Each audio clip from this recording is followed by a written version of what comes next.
Tidaklah ia akan menciptakan ajaran yang bersifat individualistis seperti yang diajarkan oleh Epicurus, melainkan untuk menjaga jangan sampai seseorang itu mencampuri urusan orang lain yang telah menjadi bagiannya. Tegasnya, negara dan gereja itu jangan sampai berebutan kekuasaan, melainkan mereka harus selalu mengadakan ikatan kerjasama yang erat, sebab keduanya merupakan bagian daripada suatu organisme.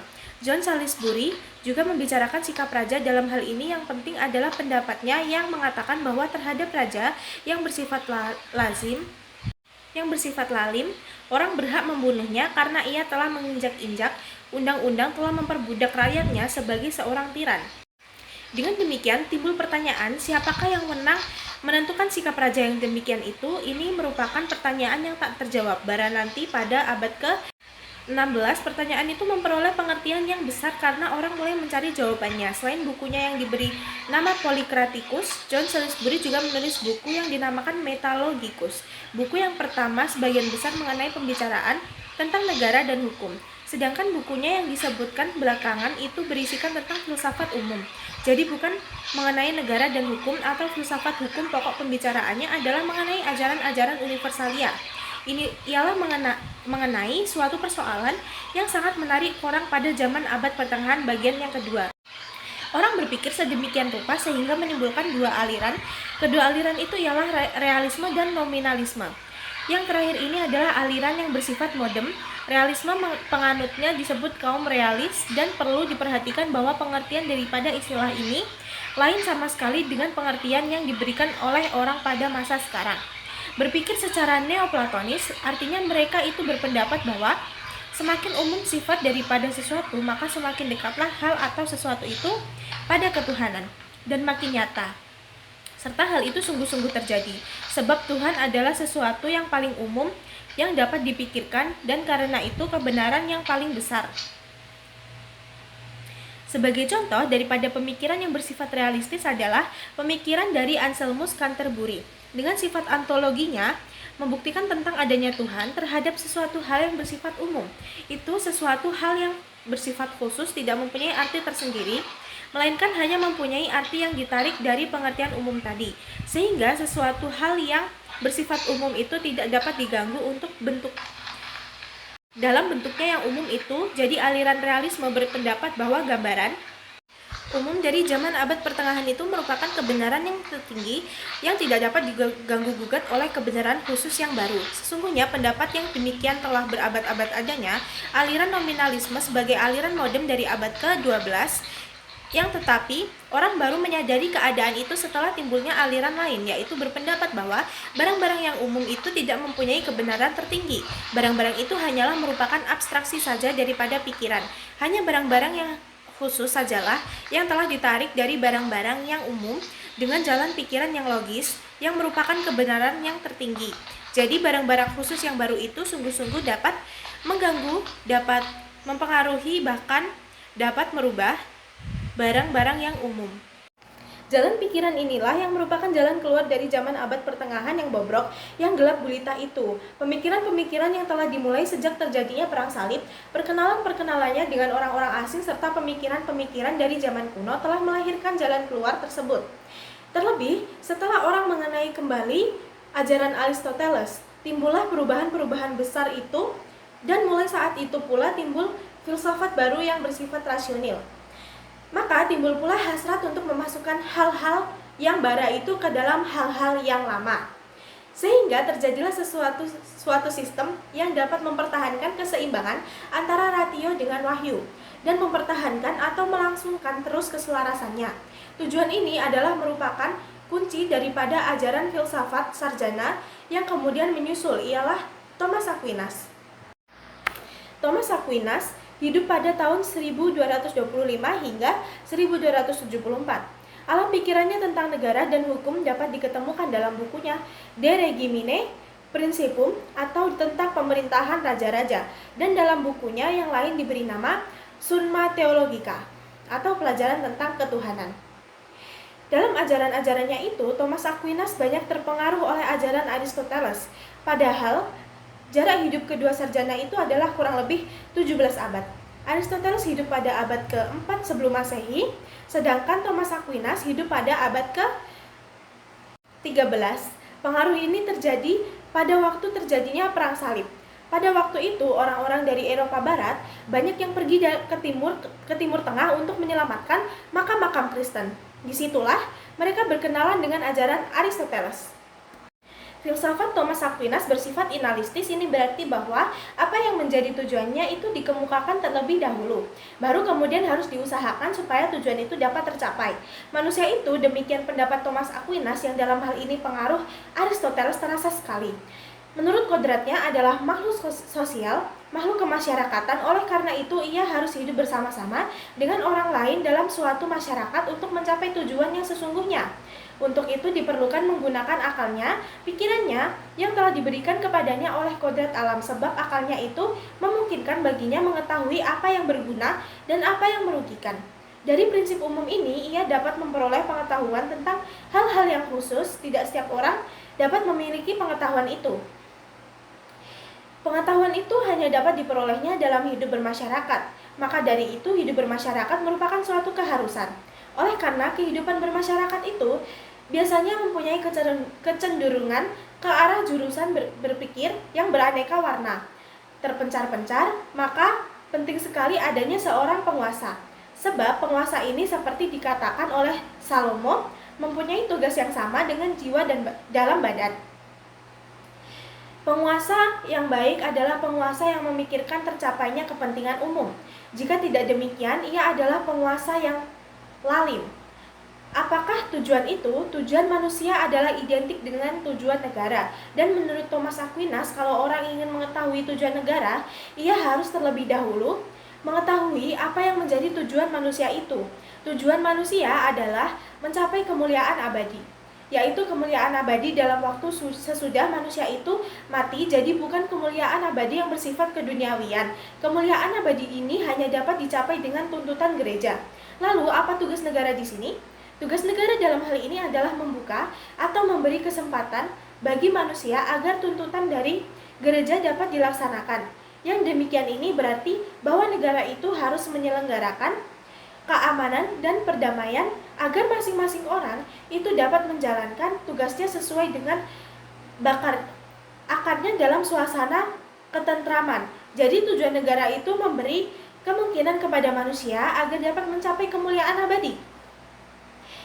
Disinilah letak kerjasama antara negara dengan gereja. Hal ini sesuai dengan pendapat Thomas Aquinas tentang perimbangan, kedudukan atau kekuasaan antara negara dengan gereja, yang dikatakan olehnya bahwa organisasi negara yang dipimpin oleh raja mempunyai kedudukan yang sama dengan organisasi gereja yang dipimpin oleh paus.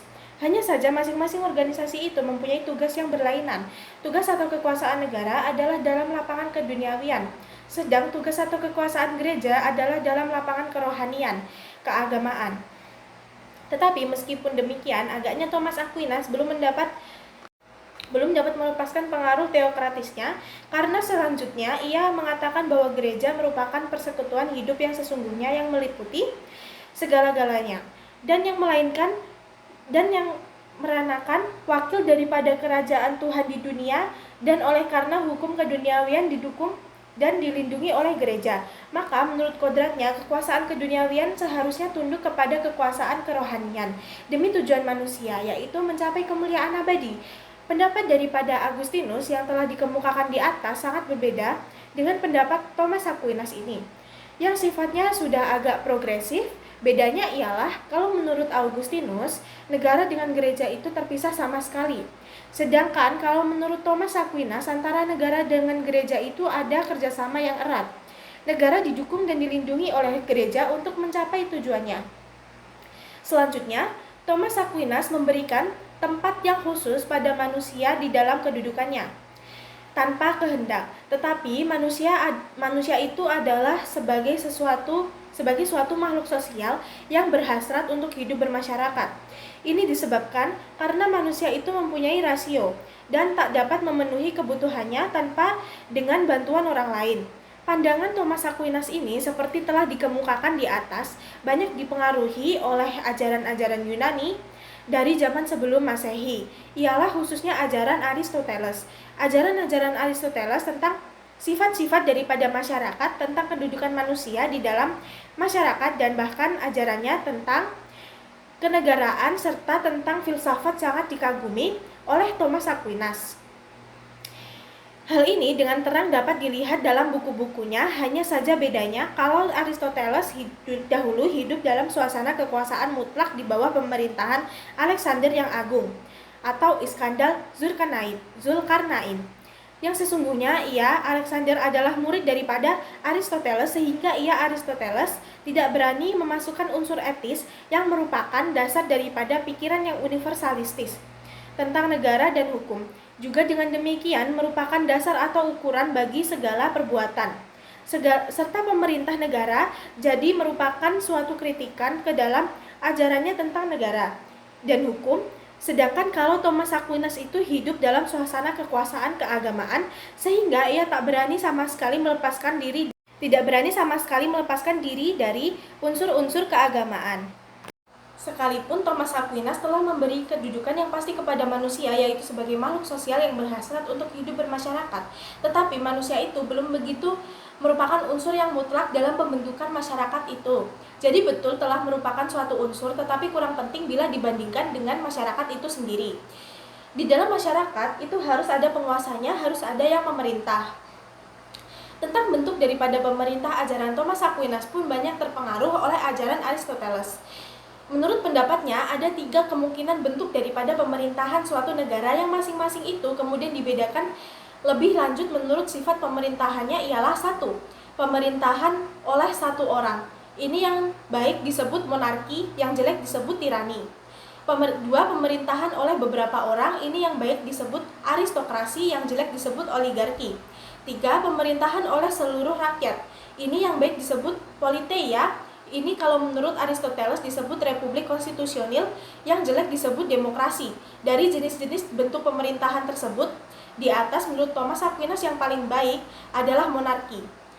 Oleh karena tujuan negara itu adalah selain memberi kemungkinan supaya manusia itu dapat mencapai kemuliaan abadi, juga supaya manusia itu hidup susila. Hal ini terlaksana apabila terdapat perdamaian di dalam masyarakat. Dan untuk ini yang terpenting adalah adanya persatuan dan kesatuan. Oleh karena monarki dipimpin oleh satu orang tunggal, maka monarki adalah yang paling utama, paling ideal untuk dapat melaksanakan ini semua. Dan barang sesuatu yang bersifat tunggal akan lebih mudah memelihara persatuan dan perdamaian sebaik-baiknya karena kesatuan pikiran daripada pemerintahannya daripada yang bersifat jamak. Jadi inilah pendapat Thomas Aquinas bahwa pemerintahan yang terbaik itu adalah monarki, tetapi ini dapat berubah menjadi pemerintahan yang terburuk bila sifat pemerintahannya itu tidak lagi adil dan tidak lagi ditujukan untuk kepentingan umum. Ini adalah tirani, dan keburukannya itu melebihi daripada keburukan pemerintah oligarki maupun demokrasi. Sebab dalam pemerintahan oligarki, meskipun pemerintahan itu tidak adil dan tidak ditujukan untuk kepentingan umum, tetapi hanya ditujukan untuk kepentingan yang memegang pemerintahan itu sendiri. Namun di sini masih juga untuk kepentingan beberapa orang. Sedang dalam demokrasi, kepentingan sendiri itu juga berarti kepentingan orang-orang yang memegang pemerintahan. Sedangkan tetapi meskipun demikian juga masih jauh dari kepentingan umum, sebab semua orang, seluruh rakyat itu tidak dapat memegang pemerintahan semuanya. Tetapi dalam tirani, kepentingan sendiri yang berarti kepentingan orang yang memegang pemerintahan itu hanya melulu untuk kepentingan satu orang saja. Hal ini sangat jauh dari keadilan dan dari kepentingan umum bila dibandingkan dengan oligarki dan demokrasi. Maka tirani adalah merupakan pemerintahan yang terjelek, terburuk karena sangat jauh dari cita-cita keadilan. Selain daripada itu, dari suatu pemerintahan yang dipegang oleh beberapa orang, jadi lebih dari satu orang akan lebih lekas pula lahir pemerintahan sewenang-wenang daripada suatu pemerintahan yang dipegang oleh satu orang. Oleh karena itu, pemerintahan yang terbaik adalah monarki. Untuk mencegah timbulnya tirani, timbullah pemerintahan yang sewenang-wenang. Thomas Aquinas berpendapat supaya di dalam negara itu dijadikan undang-undang dasar atau konstitusi yang mengatur dan membatasi tindakan-tindakan pemerintah sedemikian rupa, Sehingga dengan demikian terpelihara baik-baiklah suatu sistem atau susunan ketatanegaraan, dan dengan demikian pemerintah itu tidak mendapatkan kesempatan untuk menjadikan pemerintahannya menjadi tirani. Tetapi meskipun telah diusahakan untuk mencegah timbulnya tirani, bagaimanakah kalau tirani itu timbul dan bertindak sewenang-wenang? Untuk menjawab pertanyaan ini, Thomas Aquinas selalu memberikan pendapatnya tentang hak berevolusi dan hak untuk membunuh raja atau tiran yang lalim itu. Menurut pendapatnya, lebih baik tirani itu dibiarkan saja dahulu untuk sementara waktu. Selama masih dapat didukung, jadi kita harus bersabar untuk sementara waktu, daripada terjerumus ke dalam bahaya yang lebih besar lagi, karena dengan mengadakan pemberontakan atau revolusi untuk menjatuhkan tirani itu akibatnya akan lebih besar, lebih buruk, sebab si pemimpin pemberontak itu nanti akan menggantikan si tiran dan tentu saja akan lebih tirani sifatnya dan akan lebih memperkuat dirinya. Juga meskipun bagaimana kejamnya si tiran itu, orang tidak boleh membunuhnya, sebab hal demikian ini sangat bertentangan dengan ajaran agama. Sebab menurut ajaran agama orang tidak diperbolehkan membunuh sesama orang, lebih-lebih itu adalah raja. Itu menurut ajaran agama adalah merupakan suatu perbuatan yang sangat terkutuk. Akan tetapi kalau revolusi ataupun membunuh raja yang telah menjadi tiran dan bertindak sewenang-wenang itu telah menjadi kehendak umum daripada rakyatnya, hal itu dapat dilaksanakan dan hal itu tidak akan bertentangan dengan kesetiaan rakyat terhadap rajanya. Sebab raja sendiri telah bertindak sebagai tiran dan tidak lagi menepati perjanjiannya dengan rakyat. Apalagi raja telah melanggar ketentuan-ketentuan di dalam Undang-Undang Dasar. Menurut pendapat Thomas Aquinas, undang-undang atau hukum itu merupakan kesimpulan daripada rasio manusia dan yang berbentuk kemauan. Maka sesuai dengan pendapat Cicero, undang-undang itu merupakan pokok pangkal dari pikirannya, dan yang merupakan perintah dari rasio itu untuk kepentingan umum. Dan dari cara Thomas Aquinas memberikan ajarannya tentang keadilan dan hukum memperlihatkan bahwa ia telah mempersatukan ajaran-ajaran Aristoteles, Stoa, Romawi dengan ajaran Augustinus tentang dasar kekuasaan yang bersifat teokratis. Hanya saja sekarang dikatakan olehnya bahwa sumber tertinggi daripada hukum itu adalah terletak pada kepribadian Tuhan. Kalau Aristoteles membedakan hukum alam dan hukum positif, maka Thomas Aquinas mengadakan perbedaan hukum dalam 4 golongan, yaitu 1. Hukum abadi atau lex aeterna. Ini adalah hukum dari keseluruhannya yang berakar dalam jiwa Tuhan. 2. Hukum alam manusia adalah sebagai makhluk yang berpikir, maka ia merupakan bagian daripadanya. Ini adalah merupakan hukum alam. 3. Hukum positif. Ini adalah pelaksanaan daripada hukum alam oleh manusia yang disesuaikan dengan syarat-syarat khusus yang diperlukan untuk mengatur soal-soal keduniawian di dalam negara. 4. Hukum Tuhan. Ini adalah hukum yang mengisi kekurangan-kekurangan daripada pikiran manusia dan memimpin manusia dengan wahyu-wahyunya ke arah kesucian untuk hidup di dalam alam baka. Dan ini dengan cara yang tidak mungkin salah. Wahyu-wahyu inilah yang akhirnya terhimpun dalam kitab-kitab suci. Tentang keadilan, Thomas Aquinas mengatakan bahwa keadilan adalah kemauan, yaitu kemauan untuk memberikan kepada setiap orang apa yang jadi haknya. Di samping itu, orang harus juga mengusahakan kepatutan seperti yang telah diajarkan oleh Aristoteles. Undang-undang yang tertulis dapat dianggap sebagai hukum dan keadilan, dan yang mendapatkan kekuasaannya dari hukum alam.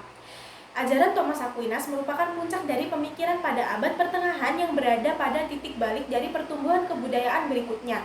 Sementara itu, orang mulai kelihatan melepaskan pikiran yang teokratis. Ini terjadi sebagai akibat pembahasan sosial dan perkembangan aliran filsafat yang nominalistis. Sementara itu pula, kita menjumpai seorang pujangga besar yang memikirkan terbentuknya sesuatu, yang sesungguhnya sesuatu itu sampai saat ini hanya menjadi impian belaka. Pujangga tadi adalah Dante dengan impiannya monarki dunia. Dante yang hidup pada tahun 1265 hingga 1321 memperoleh tempat dalam sejarah pemikiran tentang negara dan hukum karena bukunya De Monarchia. Ajarannya yang ditulis dalam bukunya tersebut adalah bersifat anti paus. Ia menulis tentang kekuasaan keduniawian dan di dalamnya menolak setiap kekuasaan paus dalam urusan keduniawian. Sebagai akibat daripada tulisannya itu, maka pada permulaan abad 14 telah terjadi perselisihan penting antara paus dengan raja yang berakhir dengan kemenangan raja. Dari berbagai pihak muncul ajaran-ajaran yang bersifat anti paus. Kaum legis mulai mendapatkan kemenangan. Di antara kaum legis yang sangat terkemuka adalah Pierre Dubois dari Prancis. Ia menulis bukunya De Recuperation Terresante tentang penaklukan kembali Tanah Suci pada tahun 1305 hingga 1307. Pikiran bahwa pemerintahan yang baik berarti pemusatan kekuasaan pada tangan satu orang, suatu pikiran yang dibela dengan keras baik oleh Thomas Aquinas maupun oleh Dante, akan ditentukan orang di kemudian, asal saja pikiran itu tidak diartikan sebagai suatu kerajaan dunia, melainkan sebagai negara nasional. Dan memangnya dalam abad ke-14 akan lenyaplah pikiran tentang kerajaan dunia itu. Setelah membicarakan pemikiran tentang negara dan hukum pada zaman abad pertengahan, sebelum perang salib yang sifat ajarannya adalah sangat teokratis, maka baiklah seorang ditinjau ajaran dari seorang sarjana pada abad pertengahan sesudah perang salib yang ajarannya sudah bersifat teokratis kritis. Sarjana tersebut adalah Marsilius. 3. Marsilius daripada hidup pada tahun 1270 hingga 1340, ia adalah seorang tokoh terbesar dari aliran filsafat nominalis bersama-sama dengan rekannya 1317. Dengan demikian William Ockham yang hidup pada tahun 1280.